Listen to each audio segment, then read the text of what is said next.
Tacoma, welcome back to TV Teaching. I'm Mrs. Oslin. Today is Tuesday, October 6th, and we're doing 3rd grade reading and writing. Before we get started, we're going to do our zones check-in. You'll remember, you check in with your zones when you think about how your brain is feeling, how your body's feeling, and what emotion you're feeling. Use this chart to help you.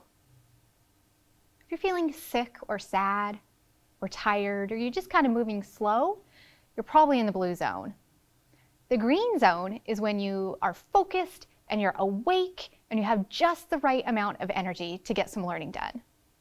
If you're feeling frustrated or wiggly or kind of silly, that would be the yellow zone. The red zone is when you feel hot with anger, or maybe you're mad about something. The red zone is when you're feeling out of control. Now, take a moment and check in with yourself. What's happening in your brain? How's your body feeling? We're going to use an I message to name our emotion. It's going to sound like this. I'm going to practice with Rafa. Rafa, I'm feeling tired because I didn't sleep well last night. Oh, that's a good idea. I'll try that. Rafa suggested that I try doing some hand breathing to help wake myself up. So let's do it together. Hand breathing is something that you can do either to help wake yourself up or to help calm yourself down to get yourself into the green zone ready to learn. It looks like this. Get your hand up, then use your other finger to trace your hand. As you do that, you'll move up the side, and as you move up, you inhale through your nose, it means you breathe in. And then as you move down, that's when you exhale or breathe out your mouth. Let's practice together.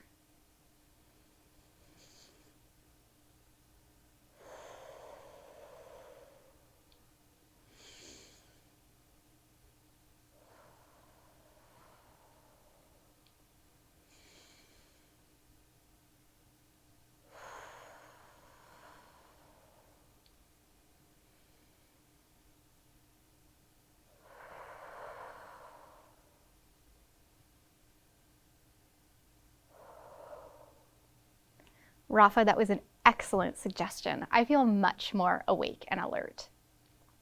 Friends, the materials that you're going to need for our session today are your learning buddy. I have Rafa. You might have a rock or another stuffed animal, or there might be a person in the room with you that you can use to share your ideas with. You're also going to need your ELA packet that you picked up from your school and a pencil. While you gather those materials, I'm going to go over to the screen and I'll meet you there when you're ready.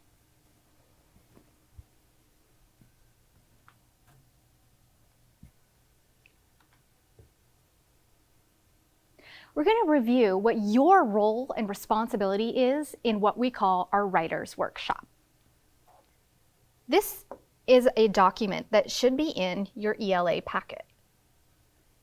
Your roles and responsibilities are to listen carefully and then participate in discussions. That means when I have you turn and talk to your learning buddy, you're actually doing it. You're going to make sure you have your writing supplies with you. I'm going to invite you to try new techniques. That means whatever the lesson is about, I'm going to invite you when you're working independently to try that strategy out. You're going to work with your fellow writers. If there's people around you, you can work together on your writing. And then respect other writers and their writing by working quietly if there's other people in the room with you. Use your time wisely. Yesterday we talked about when we're reading, there's strategies that we can use to help us focus. You can use the same strategies when you're writing, such as keeping your eyes on the paper, touching the page where you're going to be putting words, right in your, and produce the best work you can. Do your best. You're also going to make sure that you are thinking, imagining, and writing. And that will help you live and grow as a writer every day. My job and your teacher's job is to listen carefully to your ideas and your thinking. Then we're going to use what we're hearing from you to help us decide what our next things we're going to do as teachers are. We're going to show you what good writing looks and sounds like using books, mentor texts, the books we've been reading. Our job is to encourage you and compliment you. Our job is also to confer with you. That means we're sitting down with you and looking at your work and setting goals together. We're also going to be assessing your writing through taking notes and conferences and using rubrics. I also am going to work on living and growing like a writer myself. And I'm going to remember that I am teaching writers. I'm teaching people. I'm not teaching pieces of writing. So, review these often so that you know exactly what your role is and what you know what my and your other teacher's role is.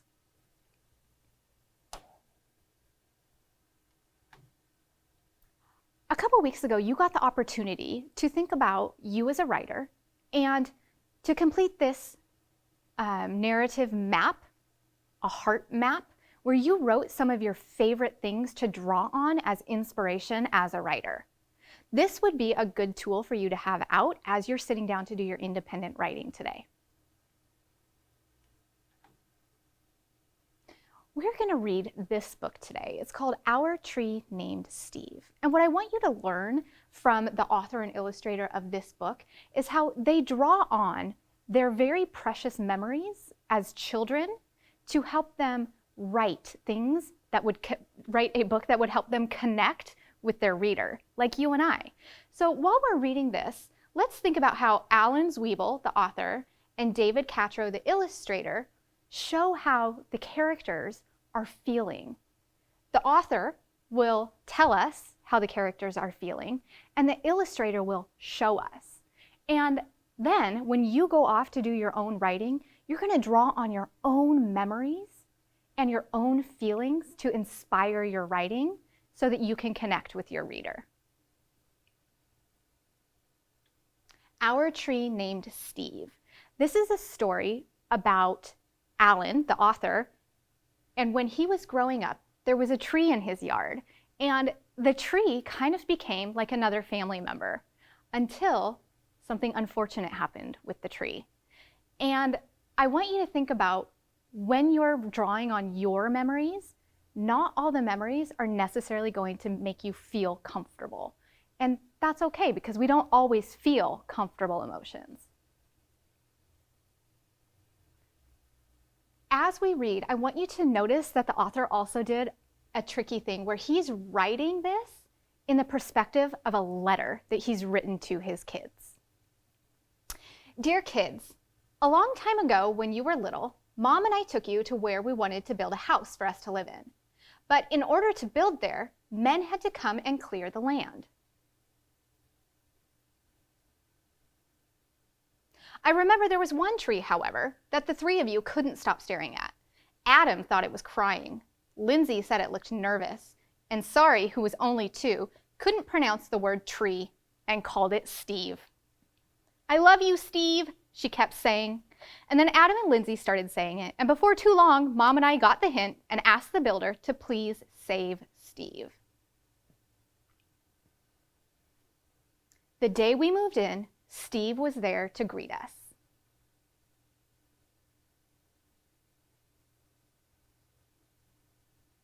He quickly worked his way into our lives as a swing holder, target, third base, hiding place, jump rope turner. And whenever our dryer broke down, he held our underwear with pride. Now, Alan, the author of this story, is doing something really interesting. He's taking a tree, something that's not a person, and he's assigning it things that we assign to people. It's called personification. He's calling Steve a he. He's assigning the tree a pronoun as if it's a person. He's referring to it as a jump rope turner, a a swing holder, as if it's a person doing these things. And he jokingly says he held our underwear with pride.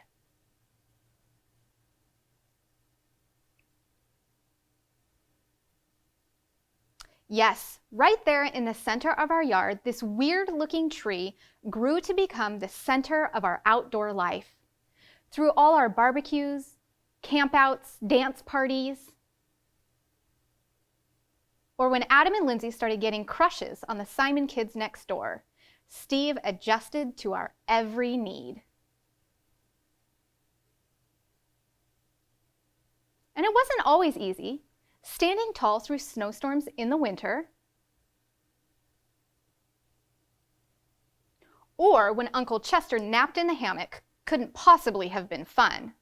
Not to mention the time that the sewer overflowed and Steve sucked up all the smelly water before it drowned Kirby.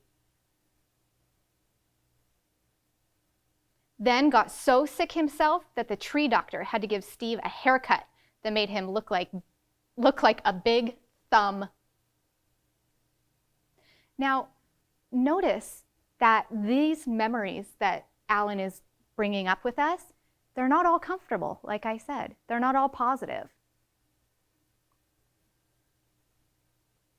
Through the years, Mom and I have tried to show you, in a world filled with strangers, the peace that comes with having things you can count on and a safe place to return after a hard day or a long trip.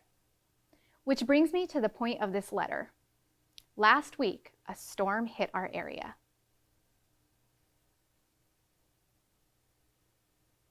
And though we spared Steve's life a long time ago, this time we couldn't save him.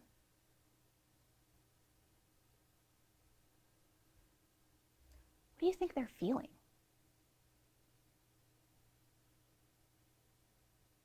To tell you, as I was reading these pages, I felt my heart get sad. The author did such a beautiful job of pulling me into the story that I felt like this was my experience too. Like I felt like this was my story. And I want you to notice on this page what the illustrator has done. Suddenly, it's bright magenta. What feeling is the illustrator trying to get you to feel? Think about that while we read these pages. Are we sad? Sure we are.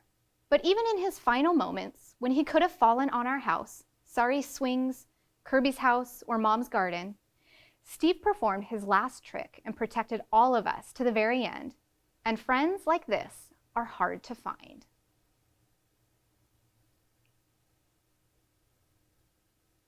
So when you come home from Grandma's next week, Steve will not be able to greet you as he's done in the past. I'm sorry. But please know that Steve will always be with us in our hearts, in our thoughts. The illustrator has done it again. He's changed the color of the page to help really make it clear the emotion that they were feeling in this moment. It's also made me think of our zones check-in, where the color of the page is blue. And they're talking about being so very sad, which is the blue zone. And in a different tree at the other end of the yard. See you next week. Love, Dad.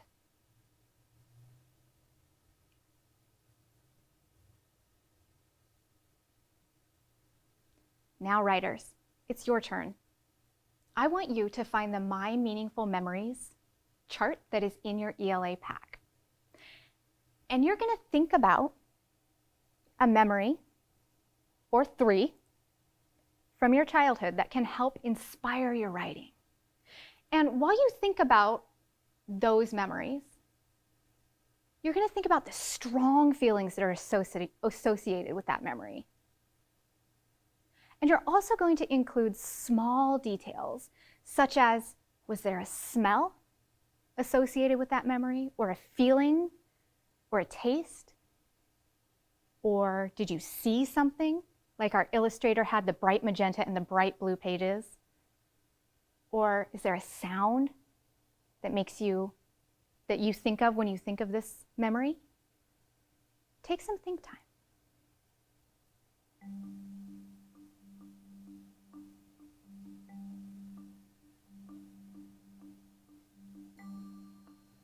And then I'll model first with Rafa, sharing my memory with my learning buddy, and then it will be your turn. Rafa, I remember a time when I had a really big change happen to my job that I didn't know was coming.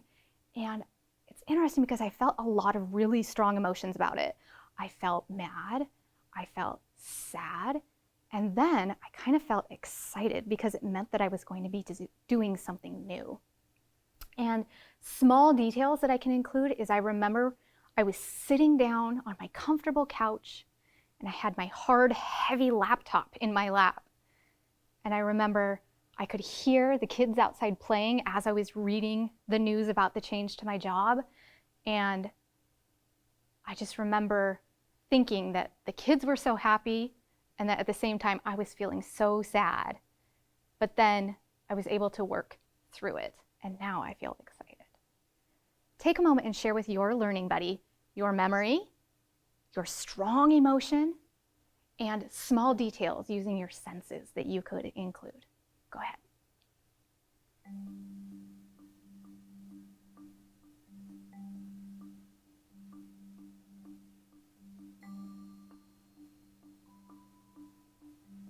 Oh, I can't wait to see the memories that you are going to write. So your independent task today will be to complete the My Meaningful Memories chart that's in your ELA packet. This you can send to your teacher, or you can send it here to me at TV Teaching. Also, you'll remember from yesterday how to stay focused when you're doing your independent reading time, building that reading stamina. Preview the text, think about what it might be about before you start. Keep your eyes focused on the words on the page. Use your finger to touch if you need to.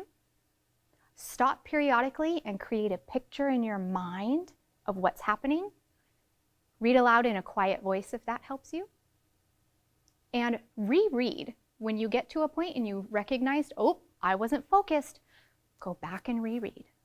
Continue adding to your reading log and tracking your reading goals, third graders. Thank you so much for joining with me today. I can't wait to see the writing samples that you're hopefully going to send me. This is going to be your 5-minute break. Take the time to go to the bathroom, get your drink of water, stretch your legs, and Mrs. Wally will meet you right back here for math.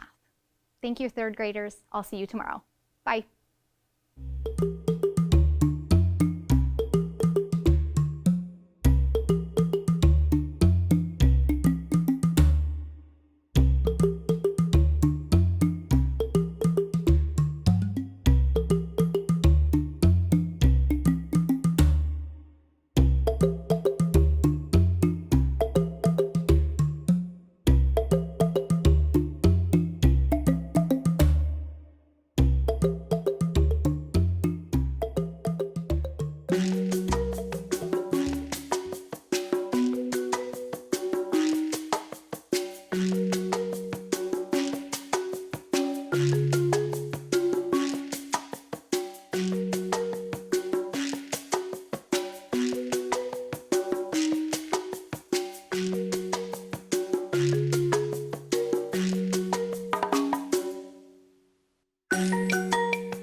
Hey kids, we want to see your work. Just send your pictures and your stories to TV Classroom, 601 South 8th Street, Tacoma, Washington, 98405.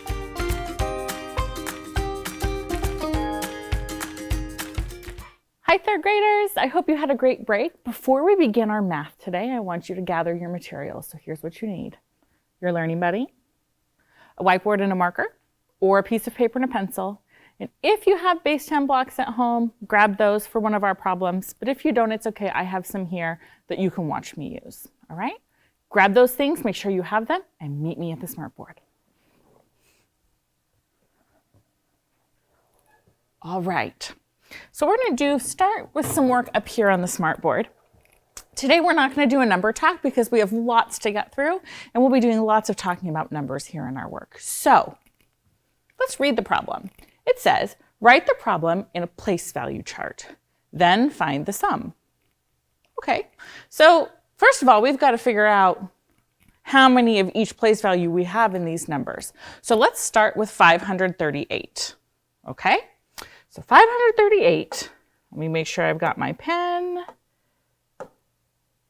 All right, 538. How many hundreds are in the number 538? Well, let's look in the hundreds place. How many hundreds would that be? 5. Okay. How many tens? Which digit is in the tens place? 3. So how many tens? 3. And then how many ones? Which digit is in the ones place? 8. Okay, so we have 538. Now let's do 301. How many hundreds are in 301? What's the digit in the hundreds place? 3. How many tens? 0. How many ones? 1. So now we're going to add these up. So I'm going to make a line and an addition sign. So let's start with our ones place. What is 8 ones and 1 1? What is 8 plus 1? 9. What is 3 tens and 0 tens? 3. What is 5 hundreds and 3 hundreds? 8 hundreds. So we have 839. Isn't that great? That one did not include regrouping. Let's take a look at this next one. Ooh, what is the sum? Use place value to help you add.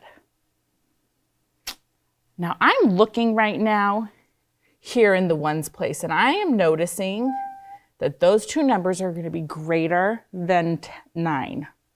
So what I'd like to do is move on over to our whiteboard and our base 10 blocks. And let's do this problem over there. I need to go wiggle the mouse so that you guys can see it. And let's work here together. So go ahead and take a look. It says 225. I'm going to write the problem. 225 plus 229. So I'm going to build it. 200, I have 2 of them. 20, 10, 20. And then this is 1, 2, 3, 4, 5. Plus 200, 20. And then I need 9. 1, 2, 3, 4, 5, 6, 7, 8, 9. Third graders, there's lots of ways we can go about doing this. How do you think we should do this? Well, let's do that partial sum way. So let's do the ones, tens, hundreds, and then the sum. All right, so If I have 5 ones and I put them together with 9 ones, how many ones do I have? 5 plus 9. 5 plus 9. Well, I know that the number 9 is made up of 5 and 4. So what's 5 plus 5? 10. And 4 more is 14. So how many ones? 14 ones. Okay. If I was using my base 10 blocks, I would say 14, that has a 10 in it. So I'm going to take my 10, and I'm just going to ask the banker, hey banker, can I have a 10 stick for 10 ones? Is that a fair trade? Yep. And so now I have 14 here with a 10 and 4 ones. 14 ones, okay. So now let's look at just these 10s. So 2 10s plus 2 10s. How many 10s does that make? 4 10s, which is what number? 10, 20, 30, 40. And look, we have 1 10 right here and 4 10s that we're going to add together down here to get our sum. And then we look at our hundreds, and I have 2 hundreds and 2 hundreds. So that makes 4 hundreds, which is the same number as, 400. So now I can add that all up. 4 ones, 0 ones, and 0 ones is 4 ones. 1 10 and 4 10s is 5 10s. And 4 hundreds and nothing else is 400. So our answer should be 454. Let's see. 100, 200, 300, 400, 410, 420, 430, 440, 450, and 4 more is 454. Now, did that work? Did we use place value to help us? We could have also added it on the place value chart. I'm going to go over to our, my microphone fell out of my pocket. I'm going to go over to our smartboard and let's see if we do the algorithm here, if that works. Let's see if it matches our thinking. So we had 225 plus 229. And we said that 5 and 4 was 14. So our ones, we had 4, and we had an extra 10 up here, right? So now we have 1 10 plus 2 10s plus 2 10s is 5 10s. And 2 hundreds plus 2 hundreds is 400. Look at that. 454. We did it. Let's go on to the next problem. Now this is where we're going to do some of that thinking where we're going to be carrying up the extra group of 10s or the groups of 100. So what I'd like you to do on your whiteboard right now is I would like you to solve this problem. As you're solving, make sure to write all 3 addends. This is a problem with 3 addends. There's an addend here, and one here, and one here. You just do what we just did, okay? I want you to just try it. See if you can figure out what the sum is. And then I'm going to show you my thinking when you're done. So Mr. Kevin, if you can just leave it just like this, I'm going to go show my thinking on the board, and then I will let you know when to switch to the whiteboard. Does that work? Okay, so you go ahead and solve. Kevin's going to put on some think time music. I'm going to do my work over here. You're going to do your work on your whiteboard, and then we're going to see if we match. So you're adding together 245, 114, 328. All right? So let's see if we get the same answer.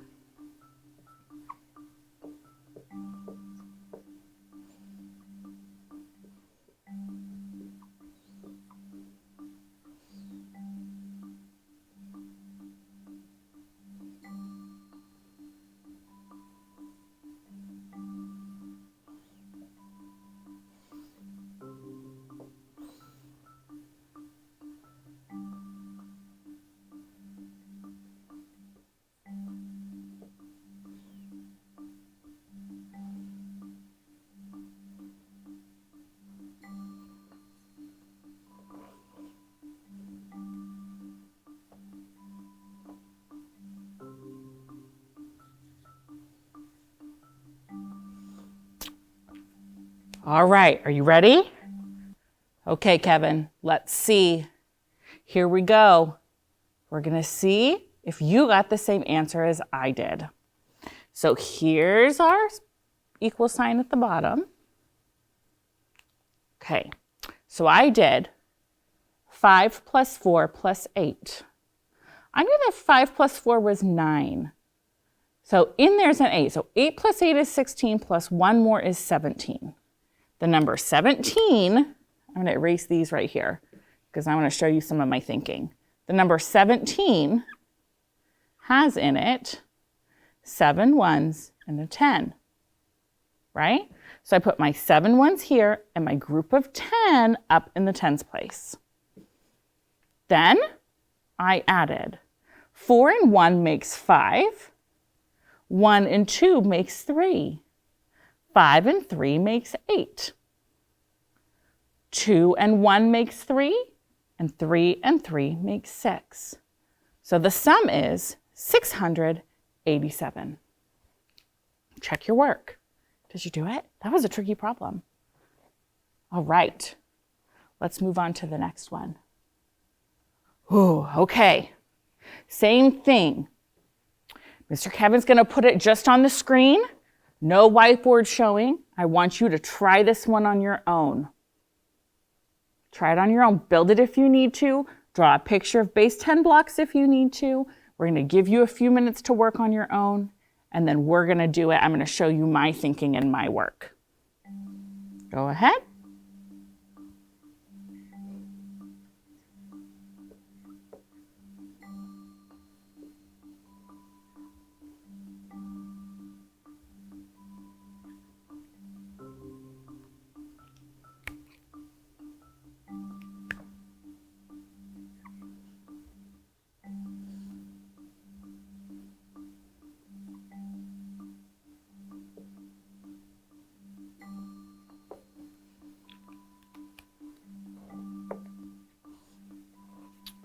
All right.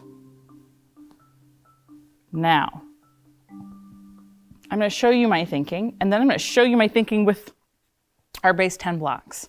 So we have 284. Woo! 1, 2, 3, 4, 5, 6, 7, 8, and 4. And then we also have 258. 1, 2, 3, 4, 5 tens and 8 ones. Let's see. That is 6, 7, 8. Okay, third graders, here we go. First, we combine the ones. And I get 12. I have 12 ones here in my hand. So I know that 2 of them are going to stay and 10 of them are going to get traded. Hey, banker, can I have a 10 for 10 ones? Yep, that's a fair trade. And I'm actually going to stick this one just like I do with my number here up top like this. You'll only be able to see part of it. So now I'm going to add up my tens column. I know that I have 1, 2, 3, 4, 5.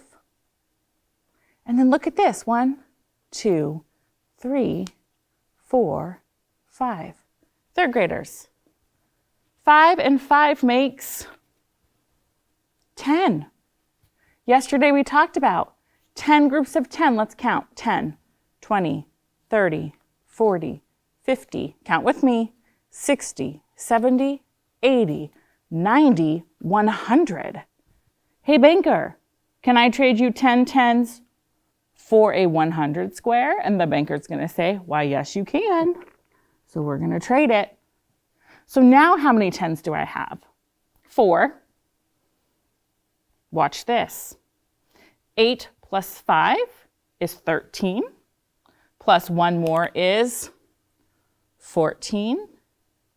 And 14 has a group of 10 and 4 left over in it. Now it's 14 tens, so it has 40 and a group of 100 left over. Great. If I did 140, I would know that this is 140. And does that match what I have here? 140? Sure does. So I put the 4 groups of 10 down here, and I bring my extra 100 up top, right here. Okay, now we add up our hundreds. 1, 2, 3, 4, 5. And we get 542. Third graders, this is big stuff. Regrouping and adding can be really tricky. Awesome job today.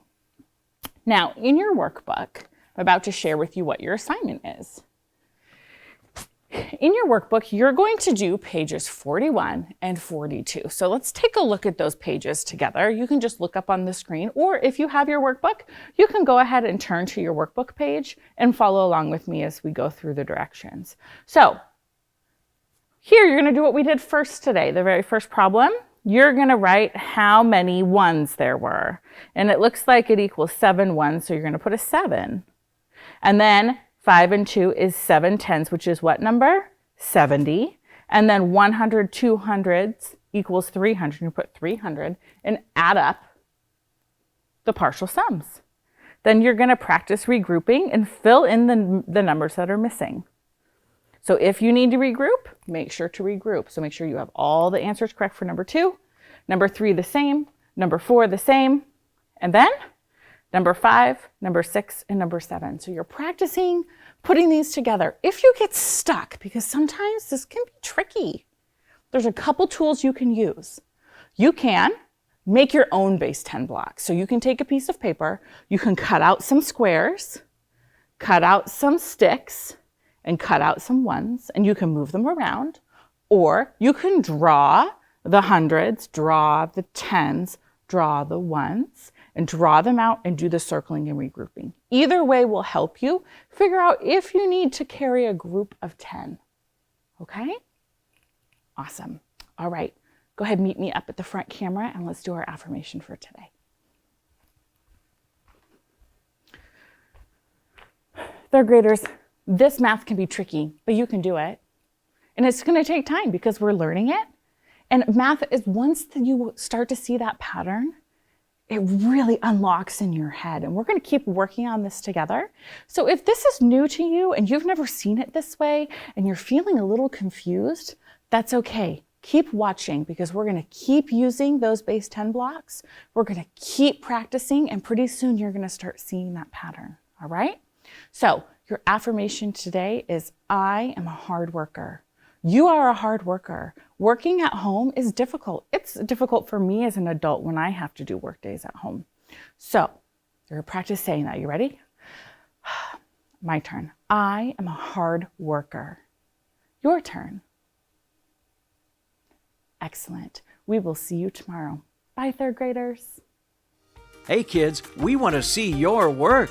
Just send your pictures and your stories to TV Classroom, 601 South 8th Street, Tacoma, Washington, 98405.